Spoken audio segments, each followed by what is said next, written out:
suara saya terdengar?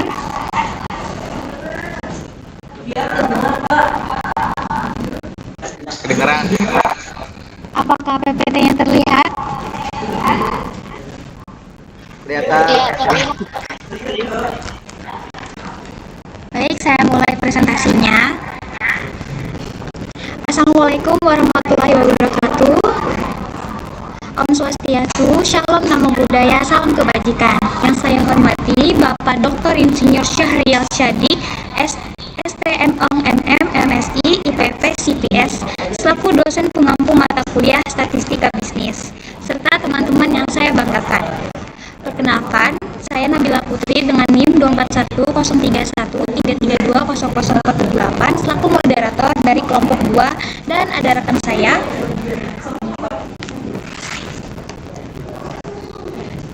Perkenalkan, saya Kezia Dian Wirandata dengan NIM 241031320018. Perkenalkan, nama saya Naila Maulida Rusadi dengan NIM 241031320031.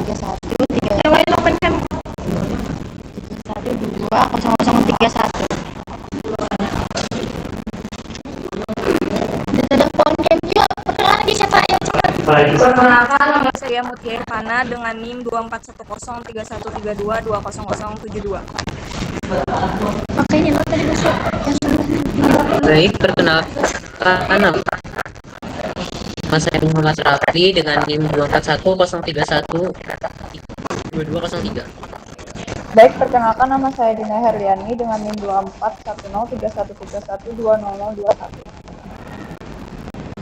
Perkenalkan, nama saya Muhammad Hafizur Rahman dengan NIM 241031321122.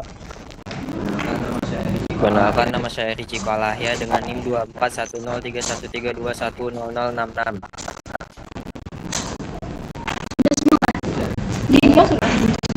Oke.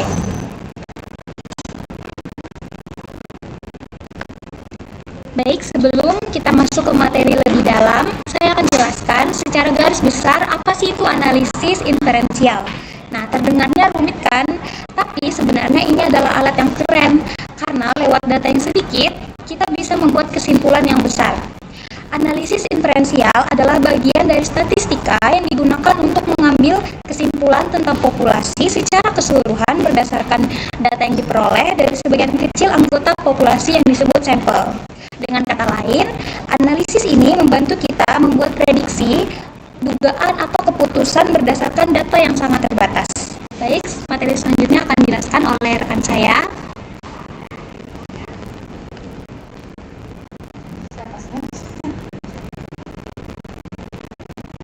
Siapa ini? Apa itu? Ciko.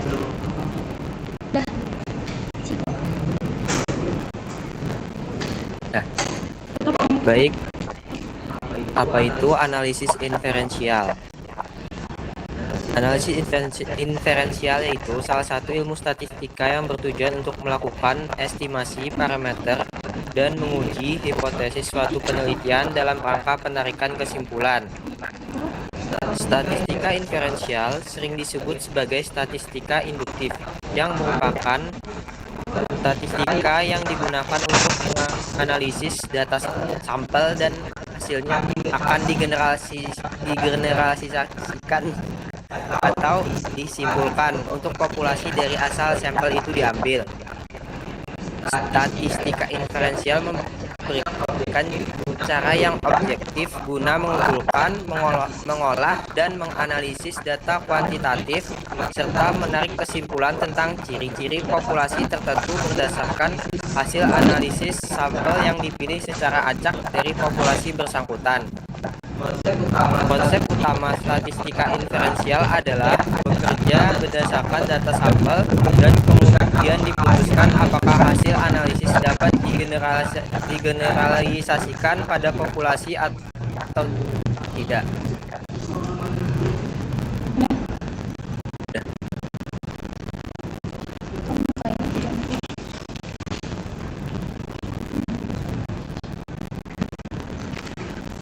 Oke, baik, kita lanjut ke materi yang kedua, yaitu tujuan dan manfaat.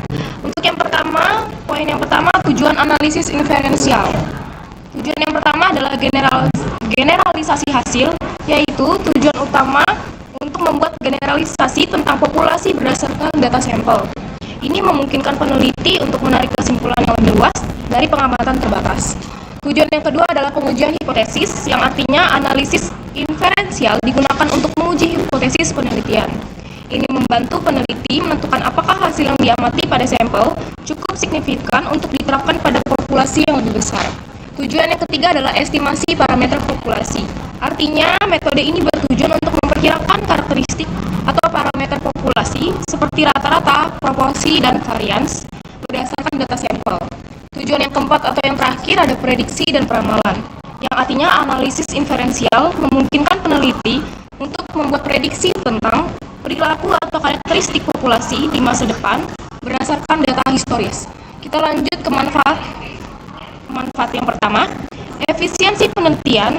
Artinya dengan menganalisis sampel yang lebih kecil, peneliti dapat menghemat waktu, biaya, dan sumber daya dibandingkan dengan menganalisis seluruh populasi. Manfaat yang kedua, pengambilan keputusan yang lebih baik. Analisis inferensial memberikan dasar statistik yang kuat untuk pengambilan keputusan dalam berbagai bidang, termasuk bisnis, kesehatan, dan kebijakan publik. Manfaat yang ketiga adalah pemahaman yang lebih mendalam. Metode ini membantu peneliti memahami hubungan antara variabel dan faktor-faktor yang mempengaruhi fenomena yang diteliti. Manfaat yang keempat adalah validasi teori, yang berarti analisis inferensial memungkinkan peneliti untuk menguji dan memvalidasi teori atau model konseptual dalam konteks yang lebih luas. Manfaat yang kelima ada identifikasi tren dan pola. Dengan menganalisis data sampel, peneliti dapat mengidentifikasi tren dan pola yang mungkin tidak terlihat jika hanya mengamati data mentah. Manfaat yang keenam adalah peningkatan kualitas penelitian. Penggunaan metode inferensial yang tepat meningkatkan kredibilitas dan keandalan hasil penelitian. Manfaat yang terakhir atau yang ketujuh adalah aplikasi lintas disiplin, yang artinya analisis ini dapat diterapkan dalam berbagai bidang, mulai dari ilmu sosial hingga ilmu alam, menjadikannya alat yang sangat serbaguna. Baik, materi selanjutnya akan dilanjutkan oleh rekan saya. Tolong kirim materi guys ke bapaknya.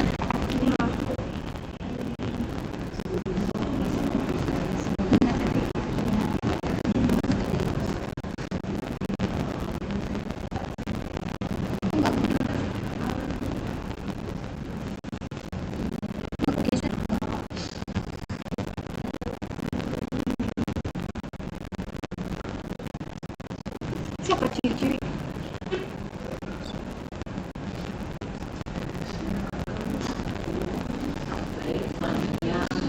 Baik, selanjutnya kita akan membahas tentang ciri-ciri. Jadi, statistika inferensial seperti yang telah disinggung di awal tadi adalah teknik analisis data yang digunakan untuk menarik. Dalam praktiknya, statistika ini membantu peneliti memahami apakah temuan dari kelompok kecil data dapat diterapkan pada kelompok yang lebih luas. Proses ini dilakukan dengan memanfaatkan berbagai rumus statistik seperti uji T, uji F, dan lainnya.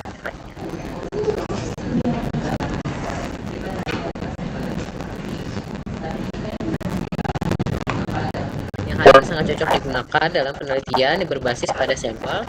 Selain menghasilkan kesimpulan, metode ini juga digunakan untuk menguji hipotesis yang diajukan dalam penelitian secara umum. Statistika inferensial mencakup 3 kategori pengujian utama yang menjadi ciri khas dari statistika inferensial itu sendiri, yaitu untuk memastikan bahwa data untuk memenuhi syarat-syarat statistik tertentu sebelum dilakukan analisis lanjutan. Contohnya termasuk uji normalitas, uji homogenitas, dan uji linearitas dan multikolinearitas. Yang kedua yaitu uji hipotesis hubungan atau disebut juga dengan asosiasi,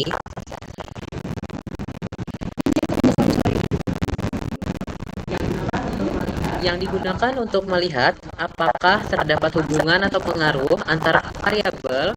Uji ini meliputi uji korelasi, uji regresi, dan analisis jalur atau path analysis. Yang ketiga ada uji hipotesis perbandingan, yang digunakan untuk membandingkan dua data atau lebih kelompok data. Jenis-jenisnya antara lain meliputi uji T, uji Tuki, ANOVA, MANKOVA, MANOVA, dan MANKOVA. Selanjutnya akan dilanjutkan oleh teman saya. Terima kasih.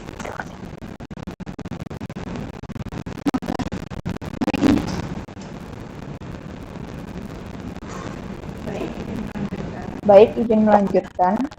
Dalam statistika inferensial, peneliti tidak hanya berupaya menguji hipotesis, tetapi juga mencari tahu apakah terdapat hubungan atau perbedaan antara variabel yang diteliti. Tujuannya bisa untuk melihat pengaruh perubahan maupun perbandingan antar kelompok. Ini ada beberapa metode umum yang digunakan. Yang pertama ada uji T, digunakan untuk membandingkan rata-rata antara dua kelompok dan melihat apakah perbedaannya signifikan. Yang kedua, ANOVA atau analisis varian, memungkinkan analisis perbedaan antara tiga kelompok atau lebih, serta termasuk dalam statistik parametrik dan teknik multivariat. Yang ketiga, ada regresi, digunakan untuk mengetahui seberapa besar pengaruh satu atau lebih variabel bebas atau independen terhadap variabel terikat dependen. Sebagai contoh, dalam meneliti kepuasan konser, peneliti bisa menetapkan kepuasan sebagai variabel dependen. Sementara itu, variabel independennya bisa meliputi konsep konser, durasi, fasilitas, dan harga tiket. Melalui survei, peneliti akan menggali persepsi audiens terhadap faktor-faktor tersebut, lalu menganalisis apakah ada hubungan yang signifikan antara masing-masing variabel bebas terhadap kepuasan yang dirasakan penonton. Selanjutnya akan dijelaskan oleh penonton.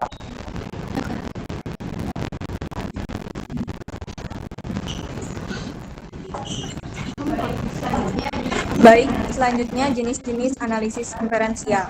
Berikut adalah jenis-jenis utama analisis inferensial. Analisis ini mengasumsikan bahwa data berasal dari populasi dengan distribusi tertentu, dan parameter populasi seperti rata-rata dan varian diketahui atau dapat diestimasi. Metode ini umumnya digunakan untuk data berskala interval atau rasio. Contoh metode analisis parametrik meliputi uji T atau t-test, analisis varian atau ANOVA, regresi linear, korelasi Pearson. Analisis parametrik memiliki keunggulan berupa kekuatan statistik yang tinggi, namun memerlukan pemenuhan asumsi yang lebih ketat, terutama mengenai distribusi data. Yang kedua, analisis non-parametrik.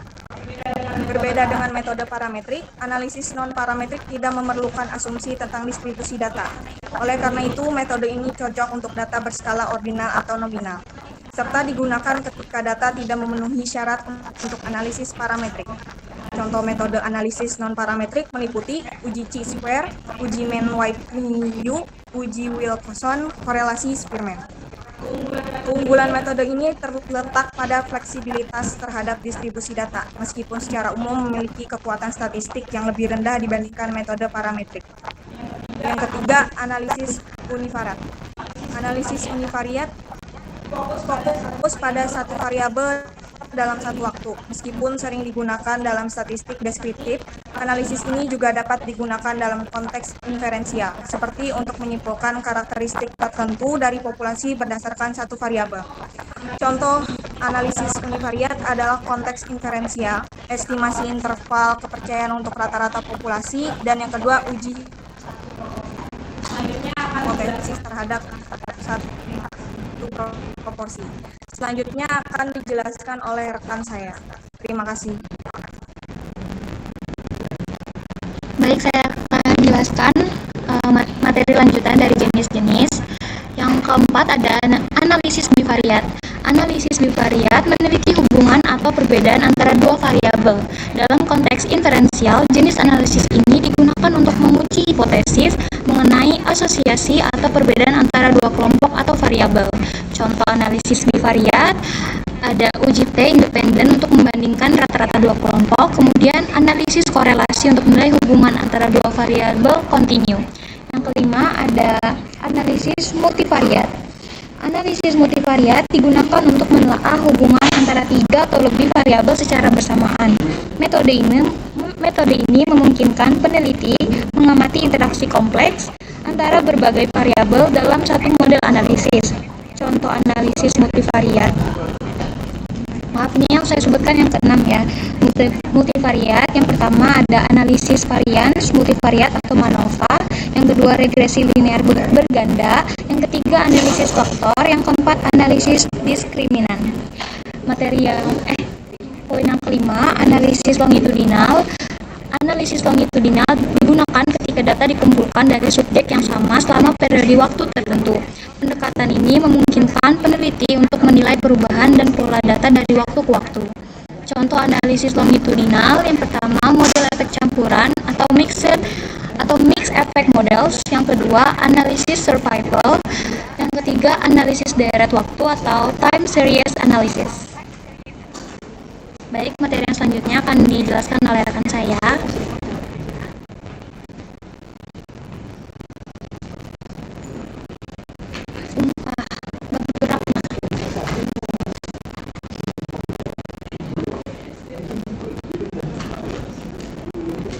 Habis contoh. Materi berikutnya adalah contoh dari analisis interferensial. Adapun contoh dari analisis interferensial adalah yang pertama, ada pedagang jeruk yang mengatakan bahwa jeruk yang dia jual manis. Untuk membuktikan bahwa jeruk yang dia jual manis, Anda dipersilahkan mencoba satu buah. Setelah mencoba satu buah, ternyata jeruknya manis dan Anda memutuskan untuk membeli 1 kilo yang berisi 9 buah. Anda yakin bahwa 9 jeruk yang Anda beli manis hanya dengan mencoba satu buah. Inilah yang menarik kesimpulan dari populasi berdasarkan contoh. Contoh berikutnya adalah Michelle ingin membuka sebuah toko roti. Untuk menentukan daftar menu, ia mensurvei kedua 100 orang warga untuk mengetahui selera dan preferensi mereka. Hasil survei dinyatakan sebagai berikut: 30% perempuan menyukai brownies, 40% menyukai donat, 90% orang dewasa menyukai roti pisang, 30% remaja menyukai kue krim. Hasil tersebut diperoleh dari analisis interferensial.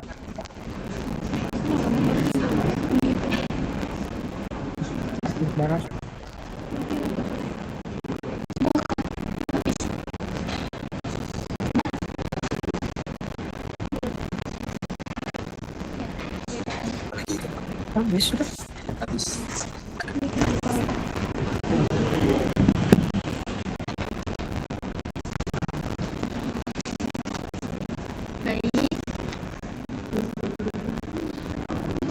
Baik, selanjutnya saya akan menjelaskan tentang perbedaan antara statistika deskriptif dan inferensial, yaitu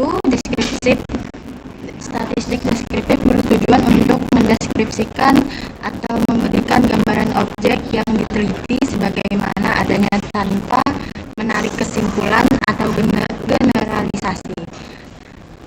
Statistik inferensial bertujuan untuk menyediakan dasar peramalan atau estimasi yang digunakan untuk mengubah informasi menjadi pengetahuan serta menarik kesimpulan. Terus statistik deskriptif berfungsi untuk mendeskripsikan atau memberi gambaran terhadap objek yang diteliti melalui data, sampel atau populasi sebagaimana adanya, tanpa membuat simpulan yang berlaku untuk umum. Statistik inferensial adalah metode yang berfungsi untuk mengetahui populasi berdasarkan sampel dengan menganalisis dan menginterpretasikan data menjadi sebuah kesimpulan. Terus, analisis statistik deskriptif akan dilakukan dengan populasi tanpa diambil sampelnya. Analisis inferensial, jika penelitiannya dilakukan pada sampel, maka analisisnya dapat menggunakan statistik deskriptif atau inferensial.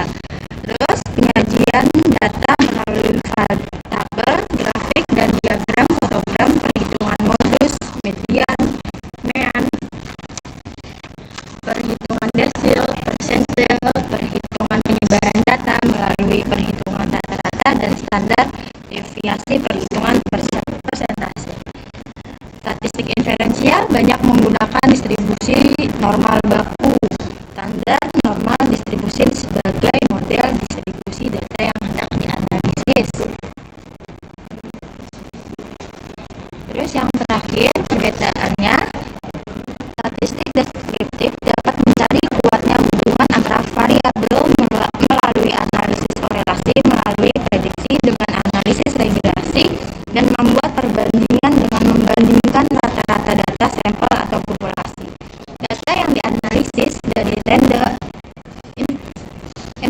inferensial, data yang dianalisis berasal dari random sampling, mengeneralisasikan dan meramalkan bagi tentang ciri penting suatu variabel maupun hubungan antar variabel.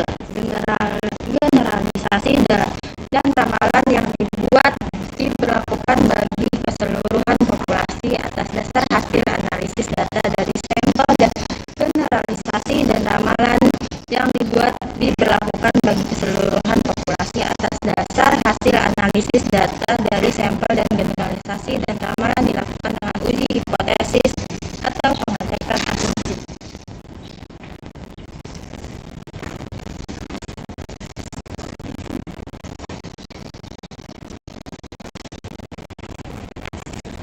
Baik, mungkin sekian materi yang dapat kami sampaikan. Kami membuka sesi diskusi dan tanya jawab.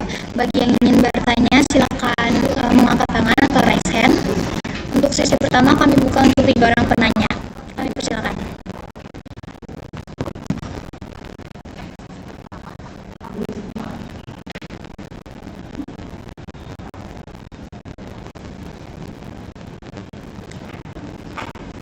Ada yang ingin bertanya?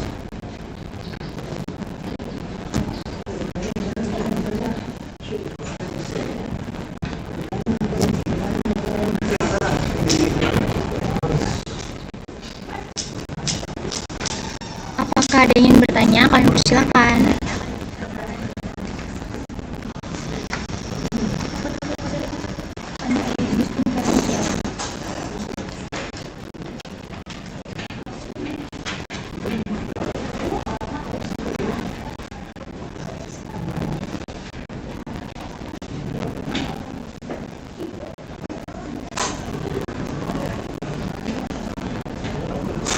Gak ada yang mau bertanya kok, guys.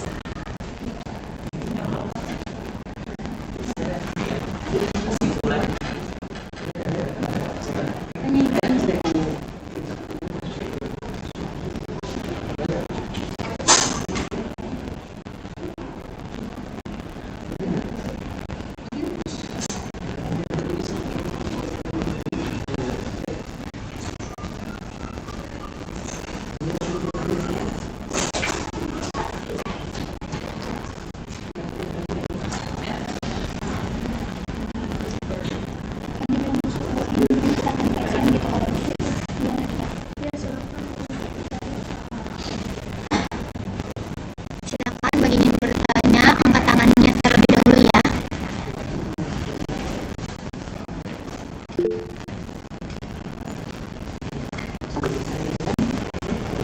Reva kah? Baik, Reva silakan.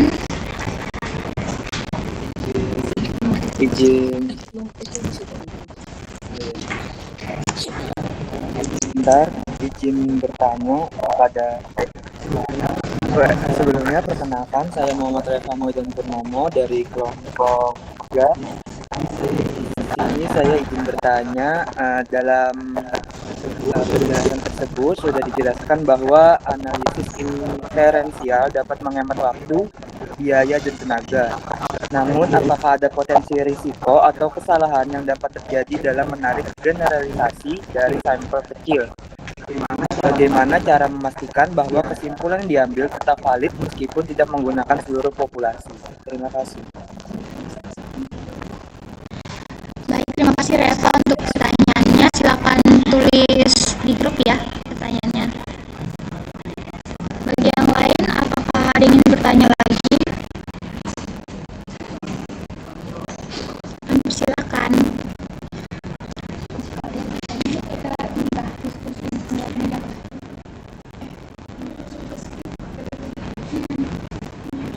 Nanti aku coba.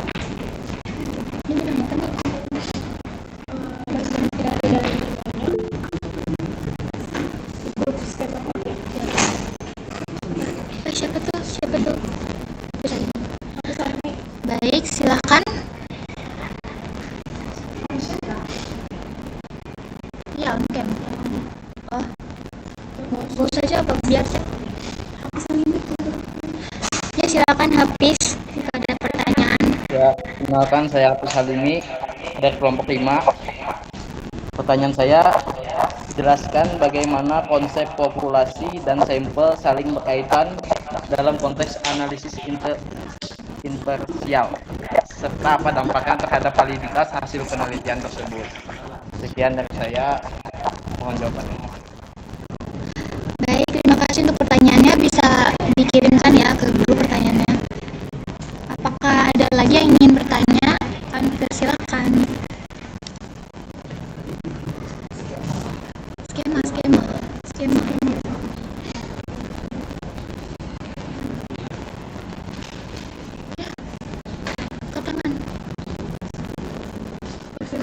Ya, terima kasih untuk kelompok 2. Aku mau nanya nih, semisal, maaf. Perkenalkan, nama aku Fuji Nurfatina Nafisa dengan NIM 2410313324. Nah, aku mau nanya ke kalian, semisalnya data yang kita dapat itu ternyata tidak memenuhi asumsi statistik, apakah masih bisa dipaksakan pada analisis inferensial? Lalu, kalau dipaksakan, apakah ada dampaknya? Terima kasih.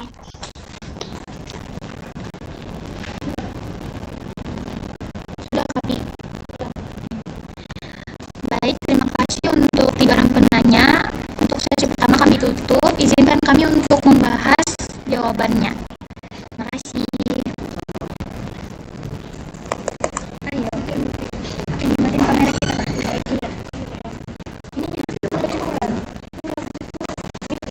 Sudah.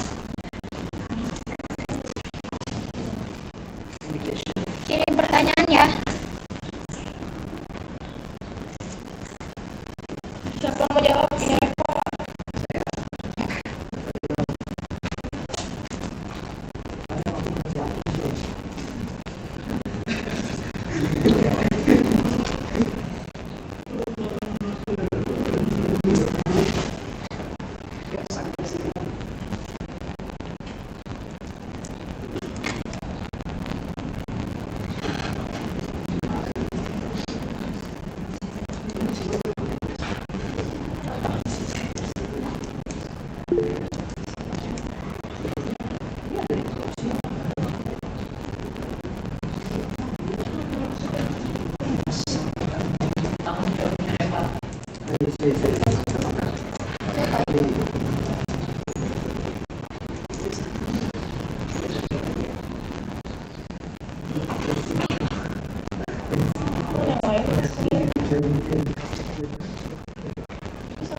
Baik, di sini saya akan mencoba menjawab pertanyaan dari Muhammad Repa, Mauli dan Purnomo.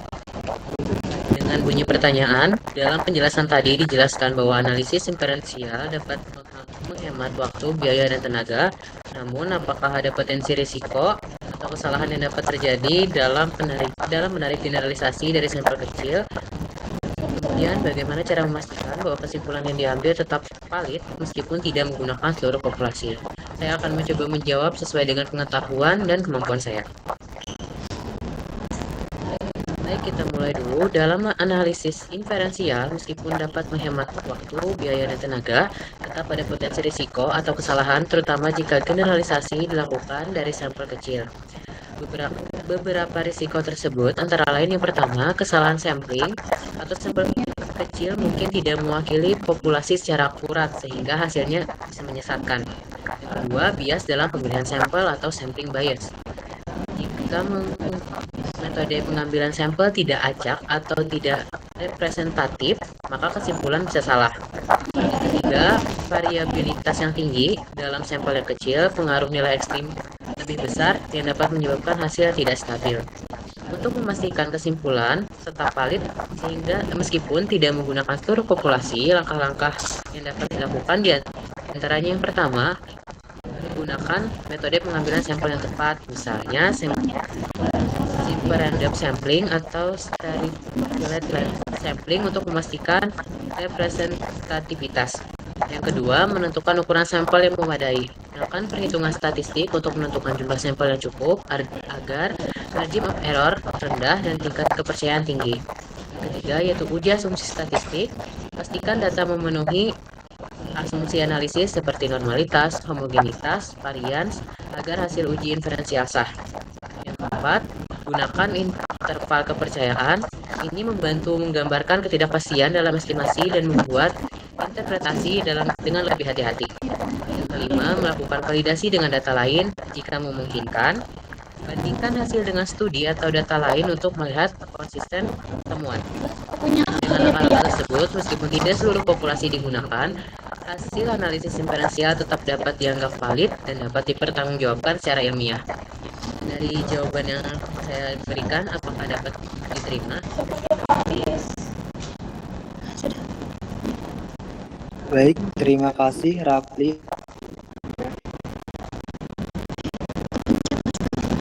Masih kembali.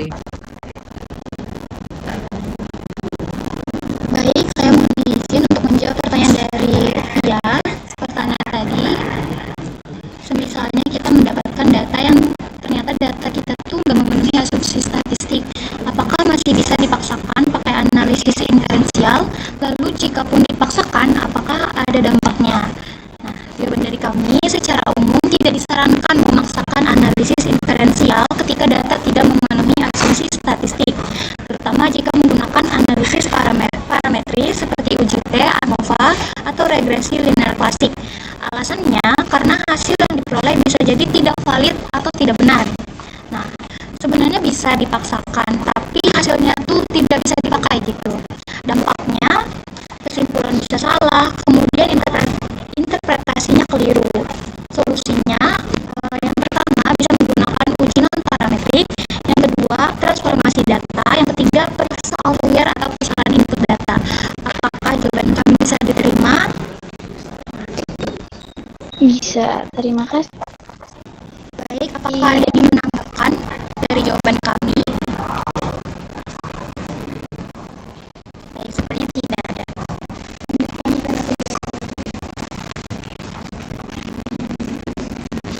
Baik, saya Kezia izin menjawab pertanyaan dari Hafiz Halimi. Dengan bunyi pertanyaan, jelaskan bagaimana konsep populasi dan sampel saling berkaitan dalam konteks analisis inferensial, serta apa dampaknya terhadap validitas hasil penelitian. Oke Hafiz, sebelumnya kita akan membahas dulu apa pengertian dari populasi dan sampel. Populasi sendiri adalah keseluruhan objek atau individu yang menjadi fokus penelitian kita. Salah satu contohnya, misalnya kita mahasiswa yang ada di sebuah universitas. Kalau sampel sendiri adalah sebagian kecil dari populasi yang diambil untuk mewakili populasi tersebut. Nah, apa hubungan keduanya? Dalam analisis inferensial, peneliti menggunakan data dari sampel untuk menarik kesimpulan tentang populasi secara keseluruhan. Karena meneliti sebuah populasi sering tidak memungkinkan entah karena keterbatasan waktu, biaya, dan tenaga, maka analisis ini membantu membuat prediksi atau estimasi terhadap populasi hanya berdasarkan data dari sampel. Apa dampak terhadap validitas hasil penelitian? Yang pertama, jika sampel representatif dan dipilih dengan teknik yang tepat, maka hasil analisis cenderung valid dan bisa digeneralisasi ke populasi. Nah, jika sampel tidak direpresentatif dengan benar, misalnya dipilih secara asal atau bias, maka hasil analisis bisa menyesatkan dan salah karena tidak mencerminkan keadaan sebenarnya dari populasi. Apakah bisa diterima jawaban dari saya, Hafiz? Ya, bisa. Baik, terima kasih. Apakah ada yang menambahkan dari jawaban kami tadi terkait pertanyaan Hafiz? Baik, karena sesi pertama sudah terjawab semua, kami membuka sesi yang kedua untuk dua orang penanya. Kami silakan raise hand.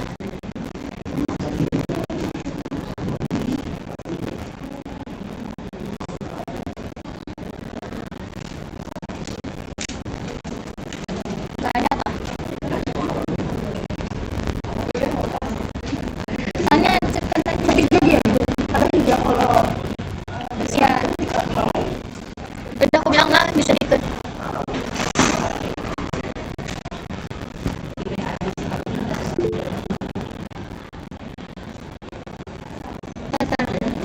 Baik, silakan Fadil.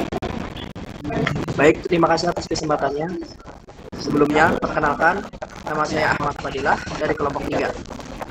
Jadi pertanyaannya adalah, apakah analisis inferensial ini sudah bisa dijadikan patokan untuk membuat keputusan atau harus memerlukan analisis lain terlebih dahulu?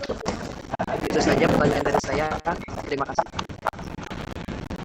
Baik, untuk pertanyaannya bisa dikirim ke grup ya. Terima kasih Fadil untuk pertanyaannya.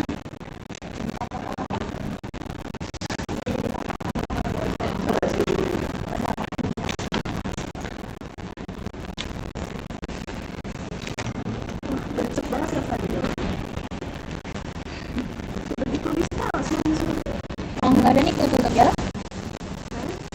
Kalau tidak ada lagi pertanyaan, ya sudah cek.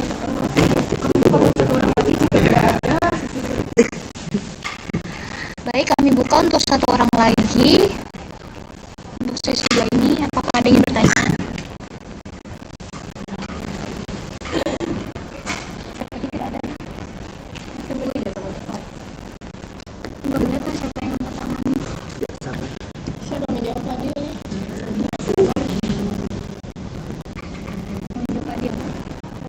Iya Kak, jawab tadi. Iya kak. Benar kak. Jam pijat kok panas. Jam pijat.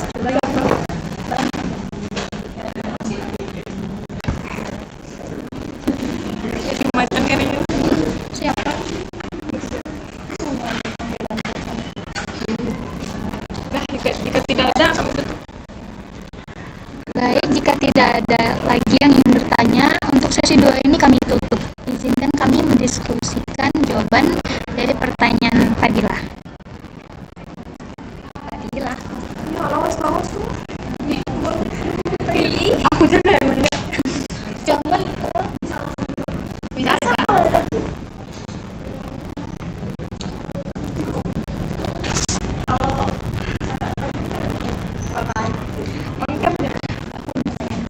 Baik, saya Mutia Irfana akan menjawab pertanyaan dari Ahmad Fadilah yang berbunyi, apakah analisis inferensial ini sudah bisa dijadikan patokan untuk membuat keputusan atau harus memerlukan analisis lain dulu? Baik, jawabannya itu ya bisa, tapi punya syarat tersendiri, yaitu analisis inferensial dapat dijadikan salah satu dasar pengambilan keputusan karena memberikan bukti statistik dari data sampel untuk digeneralisasi ke populasi. Juga dapat menunjukkan apakah perbedaan atau relasi yang ditemukan itu signifikan atau tidak. Akan tetapi, tidak bisa hanya mengandalkan analisis inferensial saja, karena analisis inferensial tidak menjawab semua aspek. Misalnya, mengapa sesuatu terjadi, ataukah apakah itu praktis atau logis di dunia nyata. Kedua, ada faktor resiko implementasi, kemudian etika. Yang ketiga, asumsi statistik bisa dilanggar. Jika data atau metode kurang tepat, hasilnya bisa menyesatkan. Terus, kapan sih perlu analisis lain digunakan? Itu jika ingin tahu hubungan sebab akibat, gunakan analisis eksperimental atau kausalitas. Kemudian untuk melihat tren jangka panjang, gunakan analisis time series. Kemudian jika data tidak memenuhi asumsi statistik tertentu, pertimbangkan analisis non-parametrik atau data eksploratif. Apakah terjawab? Baik, terjawab. Terima kasih atas jawabannya. Terima kasih. Terima kasih.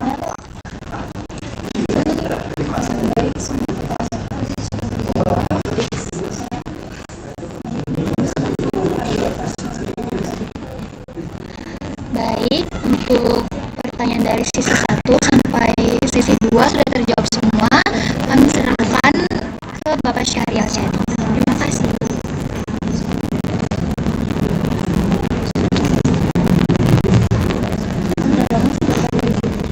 Ada bapaknya nggak masih? Terima kasih kepada kelompok 2 yang baik, dan terima kasih kepada seluruh peserta dan mahasiswa yang telah bertanya. Mohon para penanya dapat menuliskan nama dan kelompok di grup serta pertanyaan ya. Untuk selanjutnya, jangan lupa mahasiswa-mahasiswi dapat mengisi presensi atau daftar kehadiran di Simari ULM. Untuk tugas seperti biasa meringkas materi dari kelompok pihak maju yakni kelompok 2 ya. Dan kelompok 2 dapat mengupload video di YouTube dan makalah serta PPT di skrip ya. Terkait dengan mata kuliah statistika bisnis dengan tema analisis inferensial. Semoga ilmunya bermanfaat. Akhir kata, wabillahi taufiq wal hidayah. Wassalamualaikum warahmatullahi wabarakatuh. Waalaikumsalam warahmatullahi wabarakatuh. Waalaikumsalam warahmatullahi wabarakatuh. Terima kasih banyak Bapak. Terima kasih banyak Bapak. Terima kasih Bapak. Terima kasih Bapak. Baik, untuk mengakhiri presentasi kita pada hari ini, sebelumnya saya ingin menyampaikan kesimpulan terlebih dahulu. Analisis inferensial adalah cabang statistika yang penting dalam penelitian karena memungkinkan penarikan kesimpulan dari sampel ke populasi. Metode ini efisien karena menghemat waktu, biaya, dan tenaga, serta tetap menghasilkan kesimpulan yang valid jika prosedur dan asumsinya dipenuhi. Analisis ini mencakup berbagai metode seperti parametrik, non-parametrik, univariat, bivariat, multivariat, hingga longitudinal yang disesuaikan dengan tujuan dan karakteristik data. Pemahaman yang baik tentang konsep, ciri, dan teknik analisis inferensial sangat penting bagi mahasiswa.